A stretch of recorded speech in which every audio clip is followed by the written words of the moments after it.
Hey guys, welcome back to the channel. I was just finishing up some final touches on the bottom end because as you saw in that last clip, I finally got the cylinder head back from the machine shop. Now, I dropped that thing off all the way back in November, so it's been there quite a while, and I was supposed to pick it up last weekend. I go over to the machine shop, I'm holding the cylinder head in my hands, and I start looking at all of this hardware that's still installed on the cylinder head. Now, I did not leave hardware in that cylinder head, and it turns out that there were two 1FC heads there at the same time, which is just the lowest odds possible. And of course they ended up building the head that wasn't mine. So I had to pick mine up this weekend. But it's all good, we still got the cylinder head back, which means that we can finally rebuild the rest of this engine. And this is likely going to be the last video in the engine rebuild series. The next time you see this thing, it's gonna be on a shop crane going into the Land Cruiser. I also have a little life update that's going to be expediting this process quite a bit. So my fiance and I have been looking to get out of California for quite a while, and we finally found a house and we close on it really soon. So I have to get this engine and transmission back into that Land Cruiser on a pretty strict timeline. There's only two ways to get it to where we're going.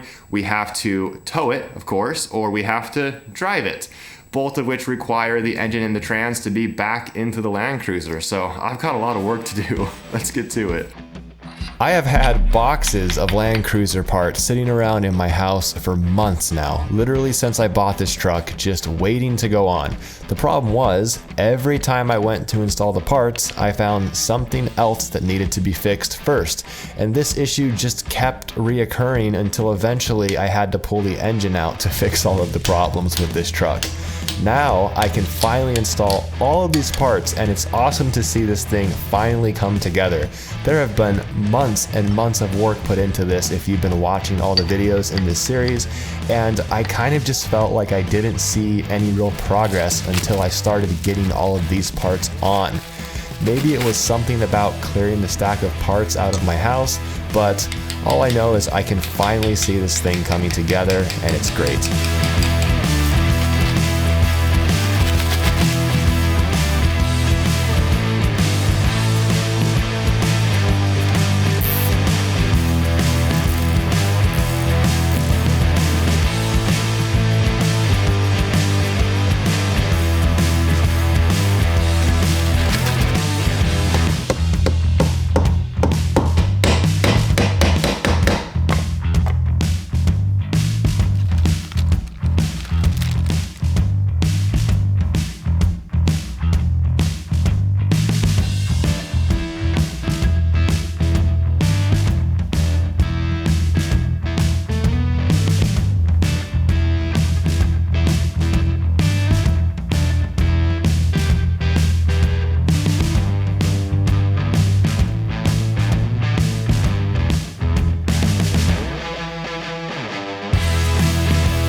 All right, the bottom end is finally done, and it's about as far as I want to take it before I go to install the cylinder head. And I'll tell you, this kind of work is not healthy for my type of personality. I probably spent 25 hours getting everything perfectly clean.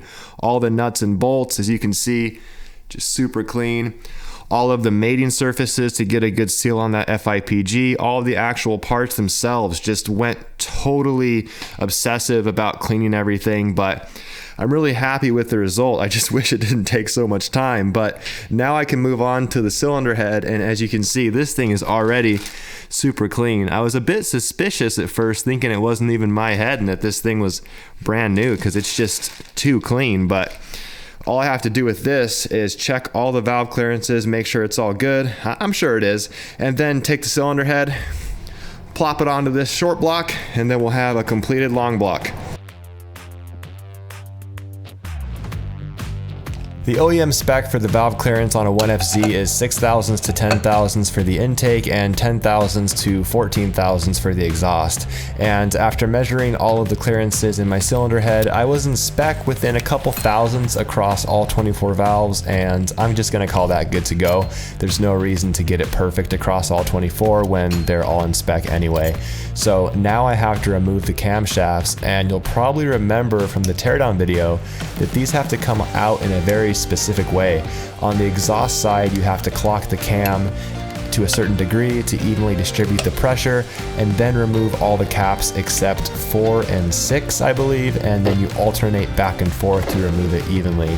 And then you do the exact same thing on the intake, except you remove caps 2 and 5, and you alternate between those in order to remove that cam with even pressure as well. It's actually really easy, it's just a bit daunting the first time around.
I went back and forth between head bolts and head studs for this motor probably a dozen times, and I ultimately decided on factory head bolts. These aren't cheap at about $14 a bolt, and I've kind of went back and forth thinking, should I have just bought the head studs? But you know, if this were a 95 and up cruiser, I would have probably went with a Cometic multi-layer gasket and head studs to prepare it for boost, but since it is a US spec OBD1 vehicle, that would be really challenging. So that was my ultimate deciding factor, was that I'm not going to boost it, so I'm just going to use OEM head bolts and the OEM head gasket.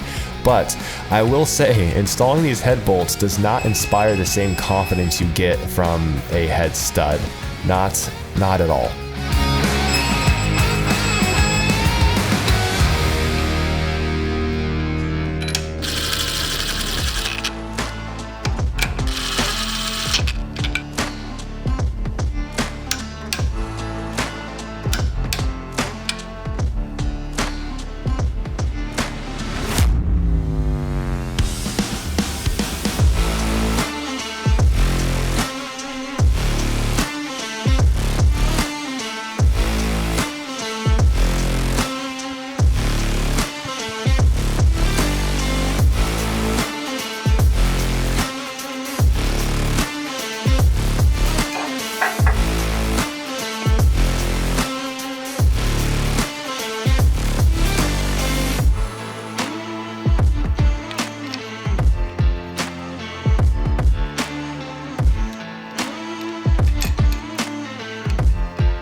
Man, that motor is looking good, isn't it? I feel like I've been building this thing forever, and this is the first time I feel like I've hit a major milestone with the build. I feel like I can finally see the light at the end of the tunnel. So now that everything's assembled as far as rotating parts, what we need to do is we need to start spinning the engine over and make sure that all of our timing is still on. Now, these marks on the chain, they're not going to realign. Well, that dot will, but it's not going to line back up with the painted link. So what will happen is there's dots on the back of these cam gears, and those will line back up. You can't really see them, but there's 2 single dots on the back of this gear there, and then there's double dots that line up, and they should be level with the surface of the head. So it's the moment of truth. What we have to do is rotate this engine over and make sure everything lines back up. What I'm doing here is rotating the engine 1 complete revolution, making sure nothing is binding, snagging, or making any weird noises. The crank pulley should realign at 0, the cam gears should be level with the cylinder head, and the sprocket timing mark should be at about 12 o'clock.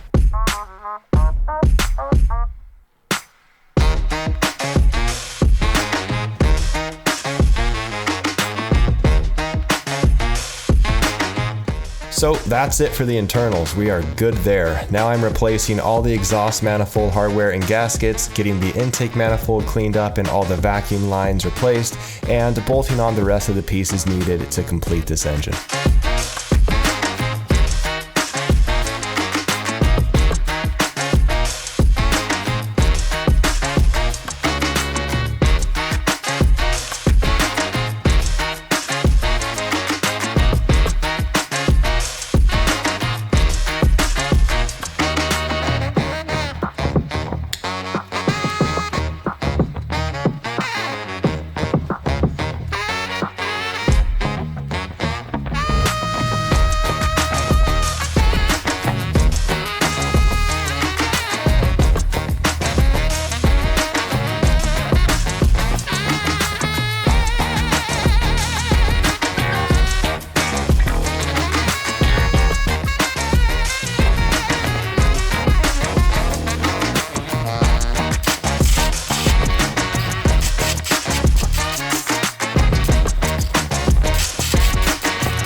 Well, this is probably as far as we're gonna get on the motor today, which I'm pretty happy with, but I had to install the wiring harness up there on the wall, and it snakes through these runners right here and it attaches to these clips. And what I noticed was that on my harness, it would be on this injector section right here. I don't have the clips, so I'm gonna have to buy some clips for the wiring harness so that it properly mounts here. Yes, I could just zip tie it. I don't want to. I want the right clips. So that needs to get done. And then also when I was replacing the vacuum lines on the underside of the upper intake manifold, you see all these ones are new. I noticed that I need to get these lines too. So this is super old and crusty, and then this one under here. Just a quick trip to the hardware store. If I can't find them at Toyota, no problems there. So overall, all I have to do to get this thing ready to drop in is just get that upper intake installed and the fuel rail and the harness, and then we'll be good to go. Oh, actually one more thing. If any of you know where I can find, sorry, I have a lot of parts here. Where are you? This plug right here. I'm able to find every other plug on that wiring harness except for this one. It's like an AC cutoff switch or something like that. This thing broke inside, as you can tell right there. If anyone knows where I can find this harness plug or any other vehicle this comes on, or if I can bypass this if it doesn't matter, let me know in the comments below. That's gonna wrap it up for this one, guys. As I mentioned earlier in the video, the next time you see this engine, it's going to be getting dropped into the Land Cruiser. So I hope you guys like this entire series of the engine rebuild. If you haven't seen the other videos, make sure you check them out. Give this video a thumbs up, a comment, and subscribe to the channel, and I'll catch you guys in the next one. Later. Oh,